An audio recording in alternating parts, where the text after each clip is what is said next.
सभापती महोदय टीईटीचा हा विषय अत्यंत महत्त्वाचा आहे।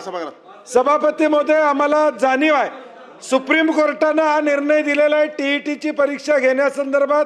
आमची याचिका शिक्षकांची देखील सुप्रीम कोर्टात गेली। आम्हाला अपेक्षा होती सरकारने की त्यात सहभागी होऊन टीईटीची अट रद्द व्हावी। 53च्या वरच्यांना सूट आहे, 53च्या खालच्यांना टीईटी द्यायला लागते। आता असणाऱ्या अस्तित्वात असणाऱ्या शिक्षकांनी द्यायची आणि पुढे नोकरी पाहिजे असणाऱ्या शिक्षकांनी सुद्धा द्यायची।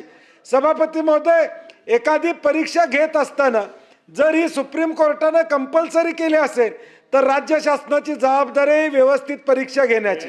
आज एका बाजूला 13 कोटी जनतेचं भलं करण्याच्या घोषणा हे सरकार करतंय, साधी 6 लाख लोकांची परीक्षा ही घेऊ शकत नाही। सभापती महोदय, 6 लाख लोकांची परीक्षा साधी घेता येत नाही ना। आज पुणे म्युनिसिपल कॉर्पोरेशन मध्ये एक पेपर फुटलेला आहे, त्याचं आंदोलन चालू आहे। परवा विद्यापीठामध्ये पेपर फुटले, त्याचं आंदोलन या ठिकाणी चालू आहे। नीट बसून सीबीएसई पर्यंत जिथं जिथं हे पेपर फुटतील तिथं तिथं कोण लागेबंद आहेत, कुणाचे लागेबंद आहेत चौकशी केलं पाहिजे। आणि म्हणून सभापती महोदय, आमचं म्हणणं आहे की सगळी चर्चा या ठिकाणी थांबवावी, याच्यावर विस्तृतपणे सगळ्या सभागृहांना बोलायची परवानगी द्यावी। मला वाटतं विरोध तिकडचे सत्ताधारी देखील मान्य। म्हात्रे साहेब, तुम्हाला अमान्य आहे का मान्य आहे? मान्य आहे का अमान्य आहे सांगा, म्हणजे तुम्हाला मान्य आहे टीईटीचा पेपर फुटलेला? हा, भारती साहेब इथं आहेत। सभापती महोदय, हे कोणी मान्य करणार नाही, हा अन्याय झालेला आहे। त्यामुळे आमची पुन्हा एकदा विनंती आहे की हे सगळं कामकाज बाजूला ठेवावं आणि या पद्धतीनं कामकाज बाजूला ठेवून ह्याची चर्चा व्हावी। भिवंडीत पेपर ज्या कुठं फुटला, त्याचे सूत्रधार काय, कोणावर गुन्हे दाखल केले, त्या गुन्हेगार, आता आमची माहिती अशी आहे की गुन्हे दाखल ज्यांच्यावर झाले त्यांचा हात किती आहे त्याच्यापेक्षा त्यांच्या मागची लोक लपवायसाठी चाललेलं आहे। सभापती महोदय, आज आम्ही वर्तमानपत्रामध्ये वाचतोय उत्तर प्रदेश पर्यंत देश पातळीवर याचं कनेक्शन असं ऐकलं जातंय। सभापती महोदय, आमची विनंती आहे, राज्यात जर विश्वासार्हता निर्माण करायची असेल परीक्षेसंदर्भात, जर विकसित भारत म्हणून तुम्हाला पुढे जायचं असेल तर सगळी चर्चा या ठिकाणी बाजूला ठेवा, याच्यावर वेळ द्या, याच्यावर चर्चा घडू द्या। शिक्षण मंत्र्यांनी उत्तर दिलं पाहिजे की या ठिकाणी तुमच्यावर या ठिकाणी बोर्ड दाखवलं जातंय, तुमच्या डिपार्टमेंटचं हे फेल्युअर आहे, फक्त समोर दिसतात 2-3 लोकांच्यावर गुन्हे दाखल करून चालणार नाही। ह्या सगळ्या प्रक्रियेमध्ये कोण कोण सामील आहेत, त्याच्यावर नेमकी काय कारवाई होणार आहे, हे विस्तृतपणे याची चर्चा सभापती महोदय झाली पाहिजे। त्यामुळे आमची पुन्हा एकदा विनंती आहे की सगळं कामकाज थांबवा आणि ह्याच्यावर या ठिकाणी आपण चर्चा करावी, अशी आमची विनंती आहे।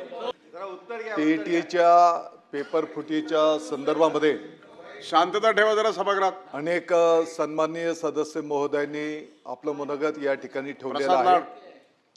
निश्चितपणे आपल्या सर्वांच्यासाठी ही गंभीर बाब आहे। मला वाटतं की ही गोष्ट पण आपण लक्षात घेतली पाहिजे। टीईटीचा पेपर फुटीचा जो काही विषय आहे हा पोलीस प्रशासनाने त्यांना मिळालेल्या गोपनीय माहितीच्या आधारावर स्वतः कारवाई करून हे प्रकरण उघडकीस आणलेलं आहे। मुद्दा क्रमांक 1, सभापती महोदय, या संदर्भातलं विस्तृत विवरण आजच सभागृहामध्ये या ठिकाणी केलं जाईल। या संपूर्ण प्रकाराची चौकशीच्या संदर्भामध्ये माननीय मुख्यमंत्री महोदयांनी SITचं गठन त्या ठिकाणी केलेलं आहे आणि SITच्या माध्यमातून त्या ठिकाणी 4 पेक्षा जास्ती पथक निर्माण करून याचा संपूर्ण चौकशी त्या ठिकाणी केली जाते आहे। आपल्या सर्वांच्या ज्या भावना आहेत, निश्चितपणे वेळ प्रसंगी आवश्यकता पडली तर कायद्यामध्ये सुद्धा आपल्याला काही बदल करावे लागतील का, की जेणेकरून गंभीर आणि कठोर कारवाई, ज्याने कोणी हे कृत्य केलं असेल त्यांच्यावर त्या ठिकाणी कठोर कारवाई झाली पाहिजे। या दृष्टिकोनातून ही शासनाची त्या ठिकाणी तयारी आहे। जे कोण असतील, मला वाटतं मंत्री महोदयाचं आपल्या सगळ्या सदस्याचं ऐकले, मंत्री महोदयाचं पूर्ण होऊ दे ना। या सर्व चौकशीतून जे पुढे येईल त्या सर्वांवर त्या ठिकाणी कठोर कारवाई करण्याचं शासनाची भूमिका आहे. आणि येणाऱ्या काळामध्ये आपल्या सर्वांना माहिती आहे की काय पद्धती असते, कशा पद्धतीने ही परीक्षा संपन्न होते, माननीय सर्वोच्च न्यायालयाचे काय न्याय निवाडा हे आपल्या सगळ्या सभागृहाला माहिती आहे. परंतु येणाऱ्या काळामध्ये पारदर्शक पद्धतीने ही परीक्षा पण कशी आपल्याला संपन्न करता येईल याचाही लवकरात लवकर निर्णय त्या ठिकाणी केला जाईल. त्यांचं म्हणणं असं आहे की आम्ही एसआयटी करू. याच्या प्रकरणाची व्याप्ती देशभर आहे. SIT चे मला असं वाटतं की त्यांनी अंतिम ज्यावेळेस निवेदन करतील त्यावेळेस आपल्याला बोलता येईल ना. दुरुस्त करावं आता. आणि जे त्यांनी माननीय मुख्यमंत्री महोदयांशी चर्चा करून अंतिम आपल्याला तपशीलवार देता येते. मागणी आमची याचं कारण असं आहे की याची व्याप्ती देशभर आहे.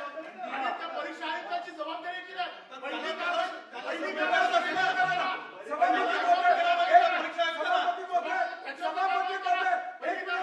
परीक्षा परिषदचं पत्र वाचा सभापती महोदय.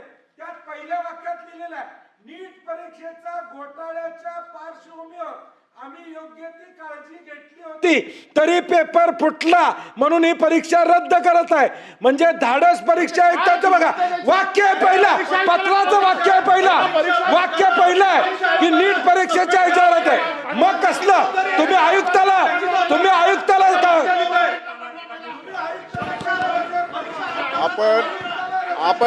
आपण जरा बसा सगळे.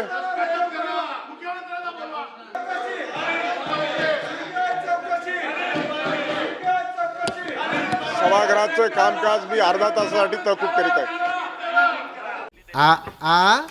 आई येस ब ब बदक क क कणीदार ख ख खमंग ग ग गोकुळ तू हा अगदी घरच्यासारखं कणीदार खमंग म्हणजेच गोकुळ तूप.